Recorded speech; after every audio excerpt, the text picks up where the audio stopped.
जब से वक्फ bill pass हुआ है तब से ही सोशल मीडिया पे लोग मुकेश अंबानी के मुंबई स्थित आलीशान घर एंटीलिया को लेकर सवाल उठा रहे हैं, क्योंकि वक्फ बाय यूजर संपत्ति पर बना है। वक्फ बाय यूजर का मतलब ऐसी संपत्ति से है जो लंबे समय से मुस्लिम समुदाय के जो धार्मिक या सामुदायिक उद्देश्यों जैसे मस्जिद, कब्रिस्तान या अनाथालय के लिए इस्तेमाल होती रही है। भले ही वक्फ के पास औपचारिक दस्तावेज ना हो, लेकिन उसके बावजूद भी वो संपत्ति वक्फ बोर्ड की ही होगी। वक्फ संशोधन बिल 2025 में जिस तरह से सुप्रीम कोर्ट में सुनवाई हो रही है, सुप्रीम कोर्ट ने कहा है कि जो वक्फ की संपत्ति है वो उसके पास ही रहेंगी।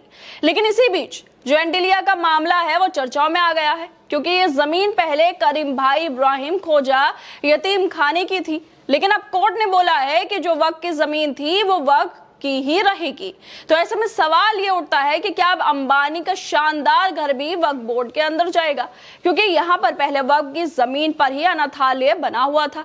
वो जमीन वक्फ की थी जिसे औने पौने दाम में बेच दिया गया था। दरअसल जब से वक्फ संशोधन बिल को लेकर मोदी सरकार विधेयक लेकर आई थी, तब से ही इस मामले को मुकेश अंबानी के शानदार घर से जोड़कर देखा जा रहा था, क्योंकि जिस जमीन पर मुकेश अंबानी का ये आलीशान घर बना है, ये जमीन पहले करीम भाई इब्राहिम खोजा ट्रस्ट के पास थी, और ये ट्रस्ट यहाँ पर एक अनाथालय चलाता था जो कि वक्फ बोर्ड के अधीन थी। 2002 में ये जमीन अंबानी की कंपनी को लगभग 21 करोड़ रुपए में बेची गई थी, लेकिन उस समय इस जमीन की कीमत इससे कहीं ज्यादा थी, जिसे वक्फ बोर्ड ने अवैध भी मान लिया था, क्योंकि वक्फ संपत्ति को इस तरह से बेचा नहीं जा सकता है। मामला अभी भी सुप्रीम कोर्ट में लंबित है। कुछ लोग दावा करते हैं कि ये बिल कॉर्पोरेट हितों, खासकर एंटीलिया जैसे मामलों को संरक्षण देने के लिए बीजेपी लेकर आई है। इसी वजह से वक्फ में संशोधन विधेयक अब लोकसभा में पास हो गया है, राज्यसभा में पास हो गया, और उसके साथ ही जो राष्ट्रपति है उनके पास भी गया है और उन्होंने भी साइन कर दिए हैं। ये संशोधन जो बिल था अब कानून बन गया है। एंटीलिया विवाद इसका एक हिस्सा भी हो सकता है, क्योंकि बीजेपी के ऊपर हमेशा से ही उद्योगपतियों को साथ देने के आरोप भी लगते रहते हैं, और ये आरोप सोशल मीडिया पर भी लगते ही रहते हैं। लेकिन जब से ही ये वक्फ वाला मामला सुप्रीम कोर्ट में पहुंचा है, तब से ही फिर एक बार एंटीलिया पर सवाल उठने लगे हैं, क्योंकि 16 अप्रैल 2025 को वक्फ संशोधन बिल 2025 की सुनवाई में मुख्य न्यायाधीश संजीव खन्ना, जस्टिस पीवी संजय कुमार और जस्टिस केवी विश्वनाथन की पीठ ने वक्फ बाय यूजर को हटाने पर सवाल उठाया था। कोर्ट ने कहा था कि अगर आप 13वीं या 15वीं सदी की मस्जिदों से दस्तावेज मांगेंगे तो क्या होगा? क्या 300 साल पुरानी संपत्तियों को इस तरह डिनोटिफाई कर सकते हैं?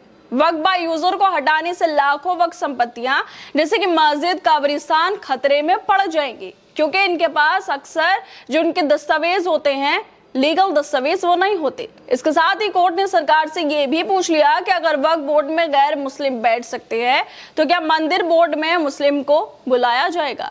इसके बाद जिस तरह से कोर्ट में सुनवाई चल रही है, अंतरिम आदेश दिया गया है। रजिस्टर वक्फ बाय यूजर संपत्तियों की स्थिति कोर्ट ने बोल दी है कि जैसी थी वैसी ही रहेगी, यानी जो वो संपत्ति है वक्फ बोर्ड की, जिन पर पहले से काम किया जा रहा है या जिन पर पहले से बोला गया है कि वक्फ की संपत्ति है, अगर उनके पेपर नहीं है तो उन्हें डिनोटिफाई नहीं किया जा सकता है। कोर्ट ने साफ तौर पर किया है कि जो संपत्तियां पहले से वक्फ के तौर पर दर्ज है उनकी वैधता बनी रहेगी और बिना ठोस जांच के उन्हें हटाया नहीं जा सकता है। वक्फ बाय यूजर को अभी मान्यता है और सरकार को पुरानी वक्फ संपत्तियों के दावों को हल्के में नहीं लेना चाहिए। बीजेपी को लगता है कि वो जो कानून लेकर आती है उसमें सबकी भलाई होती है। किसानों को कृषि कानून समझ नहीं आए, मुसलमानों को वक्फ बिल समझ नहीं आ रहा है, क्योंकि सारे समझदार तो बीजेपी वाले हैं। लेकिन अब कोर्ट ने बीजेपी की इस समझदारी पर रोक लगा दी है। लेकिन इसी बीच एंटीलिया पर उठते सवाल खत्म ही नहीं हो रहे हैं। वक्फ बोर्ड इसे गैर कानूनी बिक्री कहता रहता है, लेकिन कोर्ट के वक्फ बाय यूजर को बरकरार रखने के फैसले के बाद सवाल उठ रहे हैं कि क्या अब अनाथों की जमीन पर बना करोड़ों का महल वक्फ बोर्ड के हवाले होगा? अनाथों की जमीन पर कई मंजिलों का जो महल खड़ा कर दिया गया है और अब कोर्ट ने वक्फ बाय यूजर को मान्यता दी है, तो क्या अंबानी साहब को वक्फ बोर्ड को चाबी सौंपनी पड़ेगी? क्या नरेंद्र मोदी के नए भारत में अनाथों की जमीन वापस मिल पाएगी? कोर्ट ने कहा कि वक्फ की जमीन बची रहेगी, तो क्या अंबानी साहब को वक्फ बोर्ड को किराया देना पड़ेगा या फिर सब चंगा चलता रहेगा जैसे अब भी चल रहा है? अगर वक्फ की पुरानी संपत्तियां वैध हैं तो क्या कोर्ट अनाथों की जमीन पर बने महल की जांच का आदेश देगा? क्या कोर्ट का फैसला अनाथों की जमीन पर बने महल को हिलाएगा या ये सिर्फ छोटी वक्फ संपत्तियों के लिए ही शोर है? ये कोई पहली बार नहीं है। जब अंबानी के महल पर सवाल उठे हों।